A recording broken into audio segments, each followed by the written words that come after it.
He shoots for the takedown. Pulls the legs out. He's got him down. Nicely done. Good execution. Oh, vicious knee. It is all over. Man, he's out, Joe. Vicious. John Bulge Jones.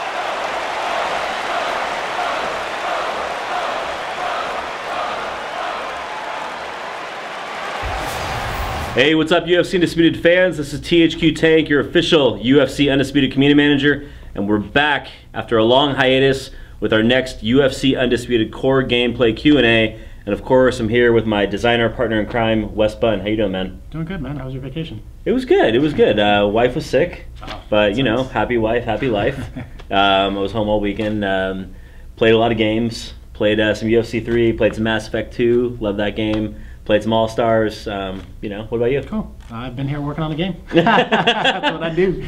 No Labor Day holiday for you, right? Not so much. Just trying to polish up the game and you know, address some of the concerns of the community. And speaking of which, we brought in some guys today and tomorrow actually to test for some of the exploits that your guys have been posted on the forums. We're looking to address those issues.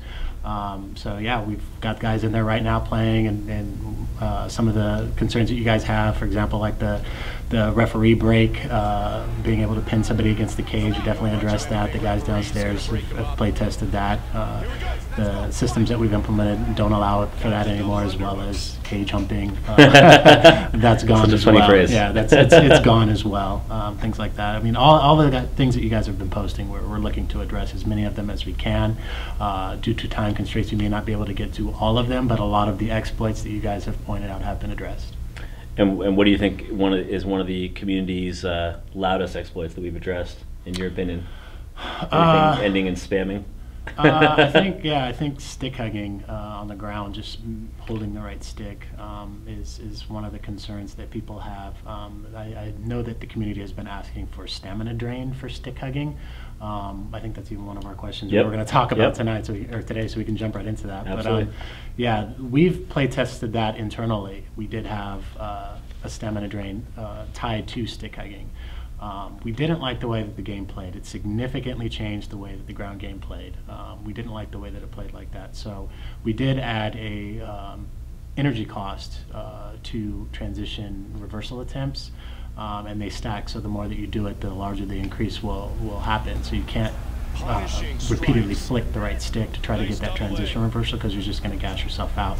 As far as stick hugging, you can block transitions, just hold the right stick for only maybe 1 or 2 transitions with our repeat bonus system that we have. If a fighter attempts to do the transition, if you're just blocking, eventually he's going to get through. So I think that those 2 changes help alleviate the problem of stick hugging. I don't see it as prevalent anymore. Watching these guys play, guys that just sit there and hold the stick, I'm seeing guys transition right through it. So you can't sit there and babysit that stick. It's only going to be able to block maybe 1 or 2 transitions most. So I think what you guys get your hands on, I think you guys will like those changes. And like I said, the energy drain on holding the stick, it was just too overbearing, and it's something that we didn't like, so we didn't put it in. Awesome. Well, thank you, Jason Buchhammer, for that question from our Facebook page. And as you guys know, we took our questions from our official facebook.com/UFC Undisputed page this week. Of course, we like to spread it around to our Twitter account, our message boards. This week we wanted to focus on Facebook. So first question, Jason Buchhammer, thank you. That's good news. Next question, let's jump right in here. Comes to us from Brent Taylor.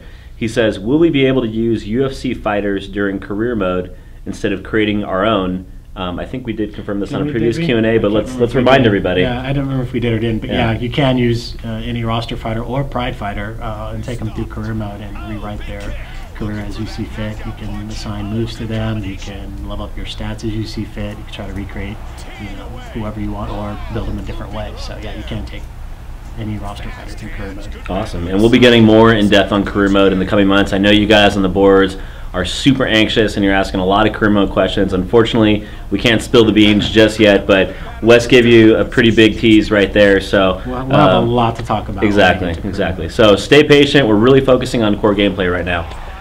Next question comes to us from Ricky Harden. He says, I have a few, pick whichever. Okay.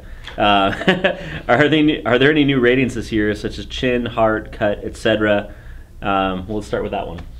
Yeah, we did add footwork to the attributes. So footwork will govern your navigation speed as well as your ability to sway. It also contributes to striking and takedown offense. So it's a small coefficient to that, but it does affect those as well.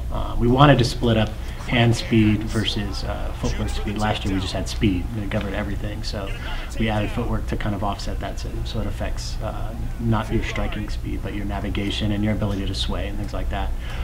We also added the ground grapple offense top and bottom positions. Last year we had just one ground grappling offense position, and that meant that you were good equally on the top and bottom positions, and we didn't like that, so we split that up into a top and bottom, so you can be a guy who's good off your back or a guy who's good on top. So it gives you more options when you're creating your fighter or playing Takura mode. Awesome. And I know a bunch of people in the community were actually talking back this week if we had a chin rating in the game.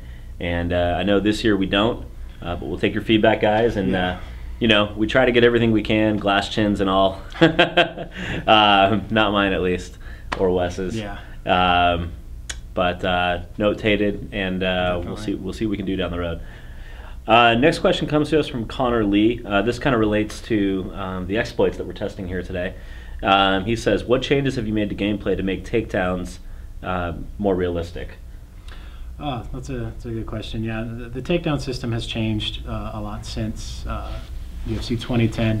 All instant takedowns have been removed, so there are no longer any instant takedowns except for major counter takedowns. So when your opponent's throwing a strong strike or a technique strike, if you time it correctly, you can shoot in and get that instant takedown. That's the only instance where that occurs. All the other takedowns go to the struggle state where you're fighting for or against the takedown by spinning the right stick. And we did make a change to the way that functionality works. So the major counters can only happen on strong strikes. So if you're throwing quick strikes, just your standard face buttons, you're never going to get an instant takedown on you, regardless of the timing of the opponent. Again, we wanted to make quick strikes more effective this year, so you can throw quick strikes without worrying about having to babysit the right stick to go to a sprawl and defend a takedown. It'll always go to a struggle state, and then you have the ability to fight for or against the takedown. So those are some of the changes that we made to the takedown system this year. Cool, and I think the community will be happy to hear no more instant takedowns. Yeah, the Machida takedown is in the game, but it's a struggle takedown. So once he initiates the takedown, you still have to shine to finish the takedown. We've added in some other signature style takedowns like driving, double legs, and scoops, and a bunch of other things like that, single leg takedowns, like leg trips, things like that. Just different variants of takedowns to kind of mess with timing a little bit. But they all go to a struggle state unless it's a major counter takedown. Cool. And now you did mention the shine. I know we've gone on record saying that the shine is gone. However, we've said the shine is gone in relation to our new submission system.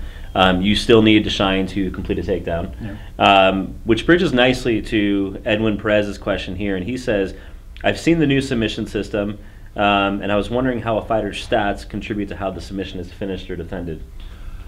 That's a good question. Talk about submission system. So yeah, there's not only is it stats that affect the submission game, it's also your position and your fighter's status. So depending on the status of your fighter, what condition he's in, how much energy, stamina he has, that also affects the submission game as well. So the higher your submission offense and the position you're in and your status, the longer your submission bar will be, as well as the movement speed of your bar. So if you're very good at submissions and you have high energy and are in a dominant position, your bar is going to be really, really big. So it's going to make it easier to go around the HUD and overlap the defender. So Brian at 5050. they're not calling me, are they? Thank you.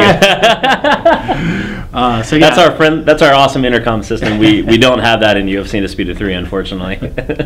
Some kind of in-game Exactly. Yeah. Wes intercom system. But yeah, no, the submission system, it's definitely a bit of a departure from things we've done in the past, but the overall feedback from all of the community testers, all the people that have had a chance to pick up and play it, the general consensus is that you're getting information as to why you're winning and losing.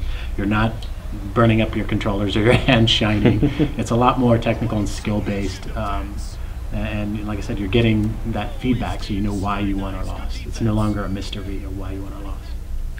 Awesome. Yeah, because I don't like mysteries about why I won or lost. 2 more questions here, and they're actually both going to come from a guy named Cassidy Hayes. And Cassidy, I actually know him from, he's one of our more influential community members from Undisputed Online, I believe. And he's got 2 questions for you, Wes. And the first one is, are there 5-round non-title matches? Yeah, the UFC is, I think, I don't know if has there been a 5-round non-title? I know they're planning. I don't think there's been one. Well, the yet. Brock Overeem match that is coming up, I believe, is a 5-round. Is it confirmed? I haven't heard yet. I believe it's a 5-round non-title match. But let's get back to the question. Back to the question. Well, we're trying to stay true to the brand, and the brand hasn't officially had them yet until that date. By that time, it'll be a little bit hard to get those in. We do have interim title fights this year. That's something that we did add. So not necessarily 5-round non-title matches, but we did add interim titles. I just wanted to mention that because that's something that's new. Sure. So it's kind of cool. Now, would you say a 5-round non-title match, is that something that has the potential to be patched post-launch? I'd have to investigate the ramifications of doing that, what that may Eric potentially break. Please Mary at 5180. Yeah, Eric, like she said. Like the intercom said, yeah. There we go again. Good interruption. It's something that we would consider if there's a large outcry for it from the community. Sure. It's something that we definitely investigate. We investigate all the requests from the community and what's going to be technically feasible within the time that we have, and not break other systems. Absolutely. I don't think that would be too difficult. So yeah, it's something that we'll look into. Well, we'll see what happens, community, after you guys play the game.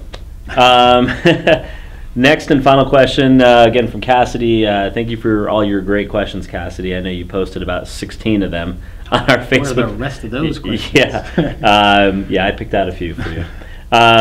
Final question here. Will there be significant damaging strikes from the bottom this year? Yeah, there will be actually. We did make some changes to the way the cuts and bruising system works. So damaging strikes like elbows, things like that, sharp points, those have the tendency to open cuts on your fighter, while like hammer fists and normal punches have the ability, or higher probability of rocking your opponent. And the cuts this year, we wanted to try something different to make it more effective to cut a fighter. Someone like Kenny Florian, who's good at elbows from the bottom, cut their guy and significantly change the impact of the fight. So cuts this year, actually, they govern, not necessarily govern, they add to, I should say, they add to your energy recovery.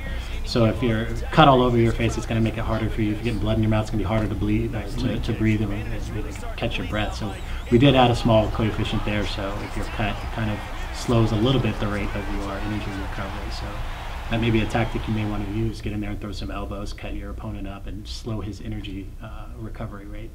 You make the elbows sound like knives. Blood in your mouth. Some fighters, they are. You get blood in your eyes, it's hard to see, and blood trickling in your mouth. It's crazy, especially on your back. If you're getting cut up, it's all in your face. It's gross. Awesome. Well, just ask Joe Stevenson how hard it was for him to breathe when he fought BJ Penn, and he's a bloody mess, looking like a horror movie. Man, we might have to change the rating on our game. Oop, just kidding. Yeah. Anyways, well, hey, feels good to be back here on the hot seat, right? Yeah, definitely gonna do a couple more of these. Threw some hardballs at you. Yeah, some curveballs coming, and hopefully we can get into some of the other modes and talk about some of those things. There's a lot of changes, a lot of things that we've added, some new features and new modes that we've added that I think you guys will be pretty happy about. So can't wait to talk about those. And I know, community, you guys have been desperately asking for more gameplay footage and our roster reveal, and I would like to sincerely apologize once again on camera that we've had to push both of those things out a little bit further. We are going to be doing our best to release some very cool gameplay footage later this month, and of course our official roster reveal will finally be happening next month in October, so stay tuned for that.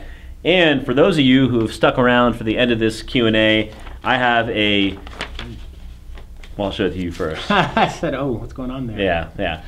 I've got a beautiful photo here of the lovely Octagon girl, Ariane Celeste, and... excuse me. I would love to give away, not Ariane, but I'd love to give away this photograph signed exclusively by her to one of you watching the Q&A right now. All you have to do to win this photo is just leave a comment under this YouTube video and make sure it's a constructive, nice one, something related to the video itself. All derogatory and unconstructive comments be they positive or negative, will be ignored. So make sure you leave something that we don't want to delete. I'm going to post a comment too. Okay. Yeah, just make sure you do it under a different name. Okay. All right, guys, so that's all we got for you this week. Don't forget to pre-order UFC Undisputed 3 right now. We're going to be announcing the official pre-order details in the coming weeks. And once again, the previous fighter pack that we did announce over at GameStop with Nick Diaz, Brian Stan, and it's passing by me. It will be available worldwide, and you can go to our website, UFCUndisputed.com, for more info. Of course, you can follow us on Twitter.com/UFC_Undisputed and on Facebook.com/UFC Undisputed. That's it for this week's Q&A. We'll see you on the message boards. We'll see you on Facebook. We'll see you on Twitter, and we'll see you next time.